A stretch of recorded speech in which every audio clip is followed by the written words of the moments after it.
pessoal, bom dia, boa tarde, boa noite a todos, tudo bem com vocês? Eu tô gravando esse episódio, mas eu ainda tô me recuperando. Vocês devem ter percebido que eu fiquei um tempo sem gravar, né?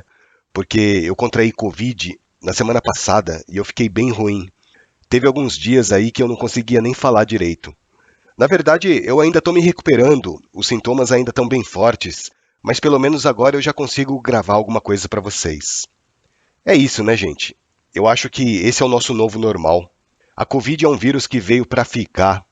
Graças a Deus eu tomei todas as vacinas. Eu acho que se eu não tivesse tomado as vacinas eu estaria bem pior. Eu não precisei ficar hospitalizado. Eu só tive uma indisposição durante alguns dias, como se fosse uma gripe bem forte, sabe? Mas agora tá ficando tudo bem novamente. Eu sou tão tranqueira que nem a doença consegue ficar muito tempo do meu lado. Talvez a minha voz saia um pouco estranha, porque eu tô com congestão nasal e ainda eu tô um pouco rouco, mas nada que um chazinho quente não resolva. Meu nome é Evandro Tanaka, eu sou médium com Covid, e nesse podcast a gente fala sobre Umbanda, espiritualidade, mediunidade e também sobre as poesias do Pai Antônio.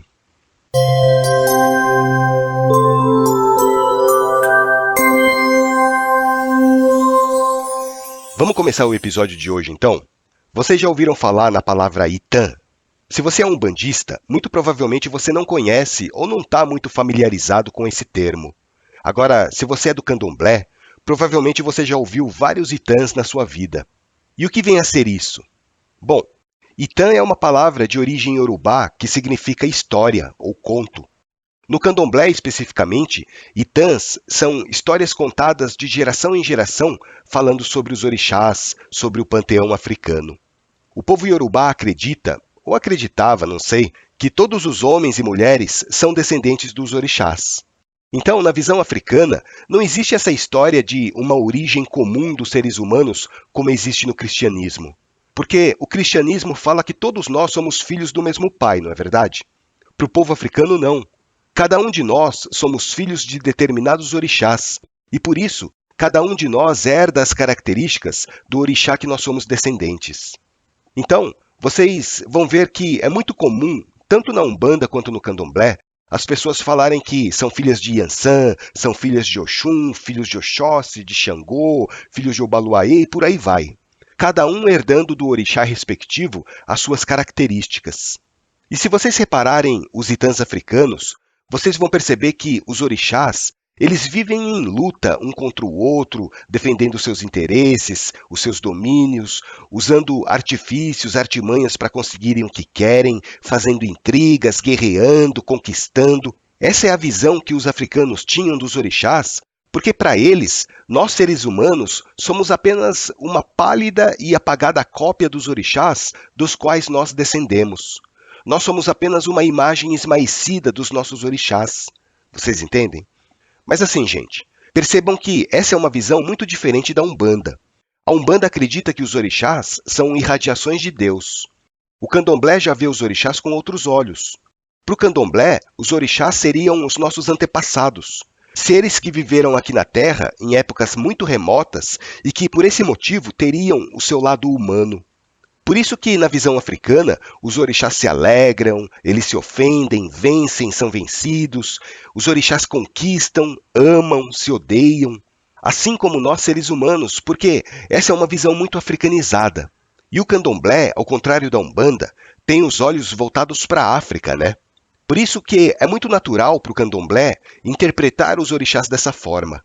A Umbanda não. A Umbanda incorporou a figura dos orixás, mas ela trouxe o conceito dos orixás para a nossa realidade, para a realidade do nosso povo e das nossas crenças. Então, por isso que o mito dos orixás faz parte da cultura do candomblé.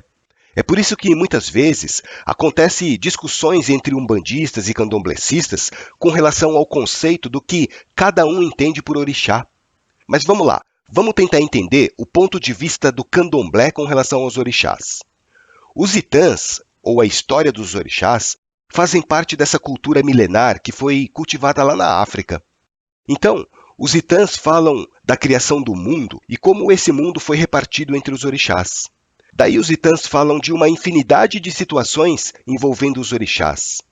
falam da relação deles com os homens, com as plantas, com os animais, enfim, a relação dos orixás com a natureza e com o mundo. Joko mi ogbo bi o, ayawo joko mi ogbo bi, ayawo joko mi ogbo bi o, ayawo joko mi ogbo bi, ayawo joko mi ogbo bi o, ayawo joko mi ogbo bi. Àyà ọ̀pẹ̀yẹkẹ́tẹ́ tó fi ṣèrànwọ́, ẹ̀rìgì là wá ń sìn. Ọ̀pẹ̀yẹkẹ́tẹ́ tó fi ṣèrànwọ́, ẹ̀rìgì là wá ń sìn àwọ̀.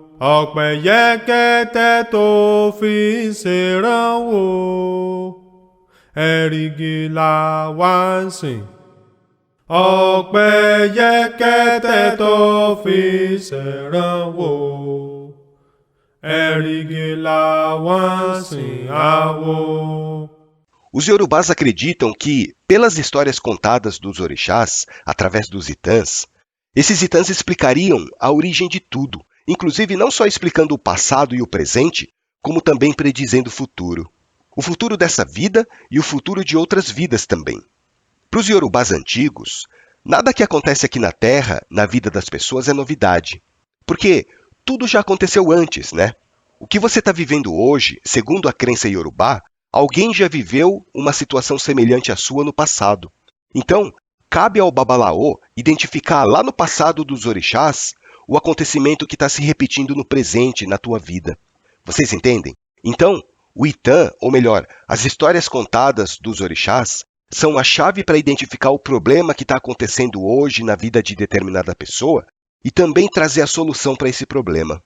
Para isso, o Babalaô precisa aprender, ele precisa decorar todos os Itãs, para que dessa forma ele consiga dar uma ajuda mais adequada para a pessoa que está se consultando com ele. E olha, gente, pelo que eu sei, são pelo menos 301 Itãs que chegaram até nós nos dias de hoje. Deve ter mais histórias por aí que se perderam no tempo, né? Mas, para que uma pessoa se formasse Babalaô pela tradição iorubá, ela precisaria saber de cor e salteado pelo menos essas 301 histórias que foram passadas de geração em geração. Então, o que acontecia? Esse mito, ou essas lendas, foram organizadas em 16 capítulos. Capítulos assim, entre aspas, né? E cada capítulo foi subdividido em 16 partes. E o Babalaô, ele ia decorando pacientemente cada uma dessas partes. E ele tinha que decorar mesmo, né? Porque até bem pouco tempo atrás, a escrita não fazia parte da cultura dos povos de origem iorubá. Então, os africanos acreditavam que um determinado segmento de uma determinada parte de um determinado capítulo dos Itãs, que eles chamavam de Odu, contém uma história pré-existente capaz de identificar tanto o problema trazido pelo consulente, como também a solução para esse problema. E segundo a crença do povo iorubá, os Odus, que seriam uma espécie de fragmentos dos Itãs, é que trariam o remédio mágico para resolver os problemas da vida, envolvendo muitas vezes oferendas. Mas qual seria o papel do Babalaô africano nessa história toda? O Babalaô, ele precisa saber em qual dos 16 capítulos e em qual parte dos fragmentos desses capítulos, nos Odus, se encaixa a história que o consulente está trazendo, falando sobre os seus problemas. Porque lembra, eles acreditam que nada do que a gente está vivendo hoje é novidade. Tudo já aconteceu antes, em alguma época. Eles só precisam identificar o problema e a solução que deram para aquele problema para poder aplicar essa solução na tua vida também. Então, a cultura iorubá acredita que, se existe um problema, existe também uma solução para aquele problema. Porque aquele problema já aconteceu antes, né? E daí, o Babalaô joga os 16 búzios, ou instrumentos de adivinhação, que vai indicar para ele qual é o Odu que ele procura. E lógico, não é só o jogo de búzios, né? Tem também o conhecimento que o Babalaô adquiriu decorando as histórias dos orixás. E segundo a crença africana, Exu é o orixá mensageiro, o orixá responsável pela comunicação. É ele que leva os problemas e os questionamentos para os orixás e traz a resposta de volta. Tem até uma lenda que fala sobre isso. Essa lenda conta o seguinte: tinha um mensageiro que andava nas terras africanas, chamado Exu. E esse mensageiro Exu andava de aldeia em aldeia, ouvindo os mais variados problemas que afligiam tanto os seres humanos quanto os orixás. Porque naquela época, segundo a crença iorubá, os orixás viviam junto com os homens, né? E conta essa lenda que Exu foi aconselhado a ouvir e anotar todos os problemas vividos por todos os seres vivos. Seres humanos, divindades, animais, insetos, qualquer ser vivo que andasse sobre a terra e tivesse seus problemas, seria ouvido por Exu. Então, Exu começou a ouvir e anotar todas essas histórias. Histórias que falavam de alegrias, de sofrimentos, de lutas vencidas, de lutas perdidas, de glórias alcançadas, de fracassos, histórias de saúde, de ataques, de doenças, de morte. Todas as narrativas, todas as experiências que eram levadas até Exu sobre os fatos do cotidiano, por mais insignificante que fossem, eram devidamente anotadas pelo orixá. Não só os fatos, né? Mas também as providências tomadas para resolver aquela situação. Exu anotava até mesmo as oferendas que eram feitas aos deuses para resolver os problemas e chegar a um final feliz para a pessoa que estava passando por aquela dificuldade. E assim fez Exu. No final da sua missão, Exu havia reunido 301 histórias. Percebam, pessoal, que esse número, na cultura iorubá antiga, tem um significado. 301 significa que Exu juntou um número incontável de histórias. Esse é um número simbólico para os iorubás. E depois de realizada essa árdua missão, o orixá mensageiro tinha diante de si todo o conhecimento necessário para desvendar os mistérios sobre os problemas que afligem o mundo, os problemas que afligem os homens, a natureza. Exu havia acumulado conhecimento suficiente para resolver os problemas de todo mundo, resolver os problemas da vida, aliviar os infortúnios, diminuir a pobreza, resolver atritos de relacionamento, tratar de infertilidade, cuidar da saúde e até mesmo enfrentar a morte. E daí, conta a lenda que Exu pegou todo esse conhecimento que ele havia anotado na sua pesquisa de campo e levou até um adivinho chamado Orunmilá. Orunmilá também é conhecido como Ifá, e Exu ofereceu esse conhecimento todo a ele. Daí Orunmilá recebeu esse conhecimento de Exu e transmitiu esse conhecimento para os seus seguidores, que mais tarde ficaram conhecidos como Babalaôs, que significa paz do segredo. Ifá yoko bioko bi ayarabo yoko bioko bi ayarabo Ifá yoko bioko bio ayarabo yoko bioko bi ayarabo Ofe yekete o miserawo erikilawase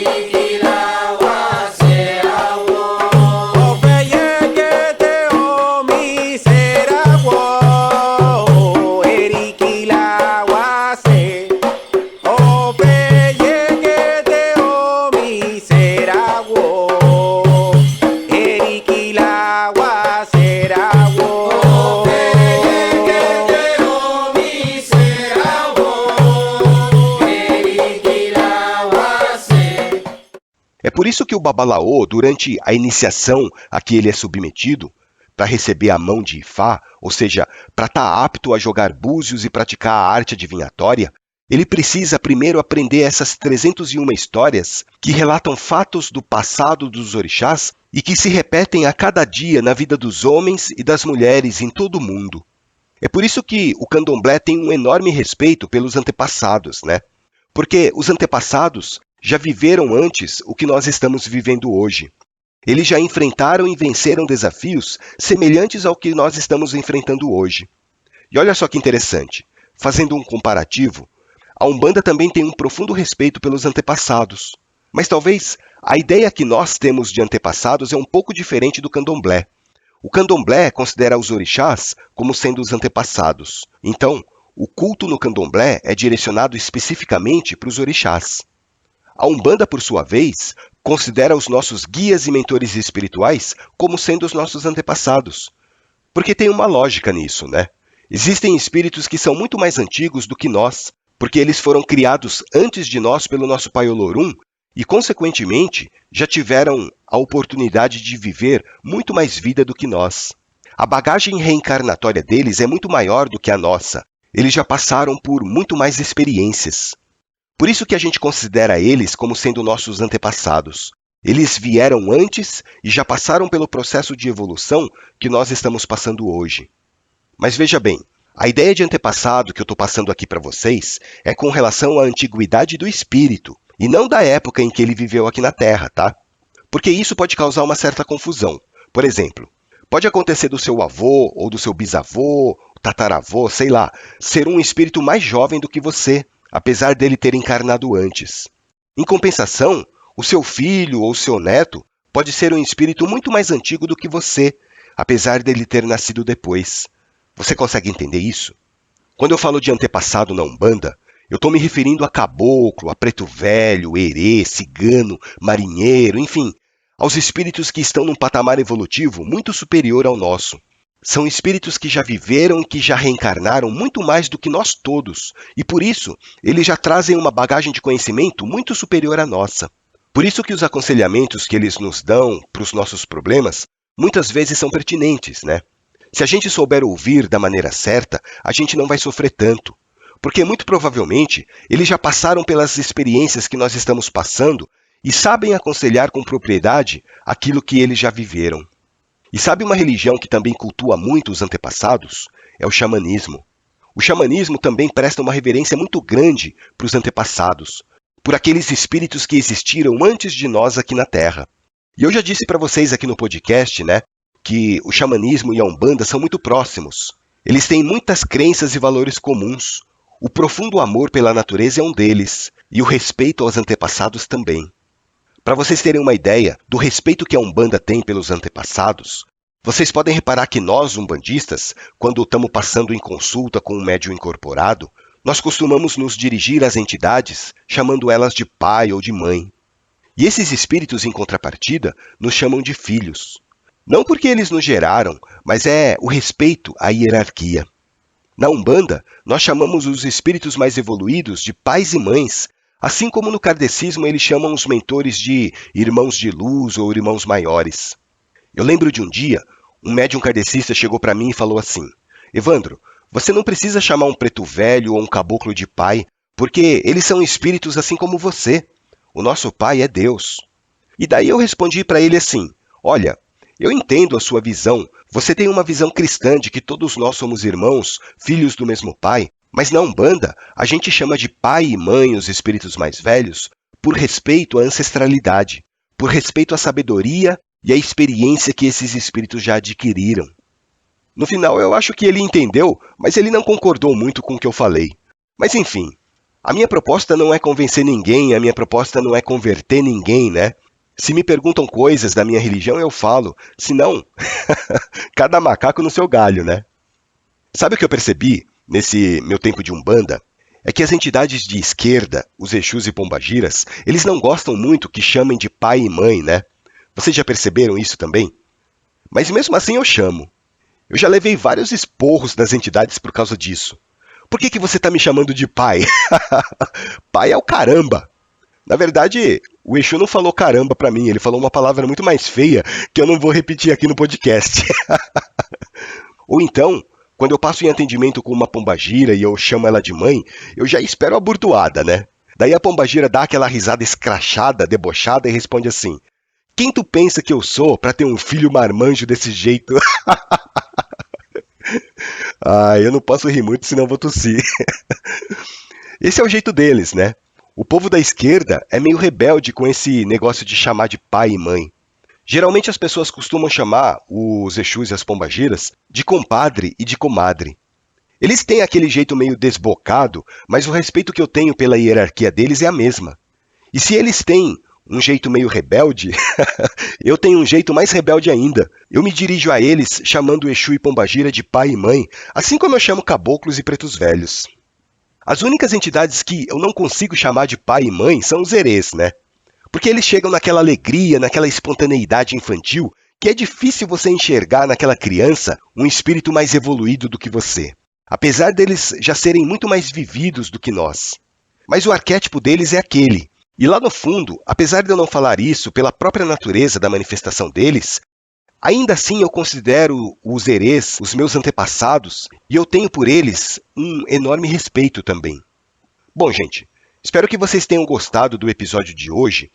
A gente conversou um pouquinho sobre os Itãs. Eu vou ver se nos próximos episódios eu conto para vocês algumas histórias que falam sobre a mitologia dos orixás, só para vocês entenderem por que a Umbanda e o Candomblé entendem os orixás de determinadas maneiras. E eu peço desculpas para vocês pela demora em gravar o podcast.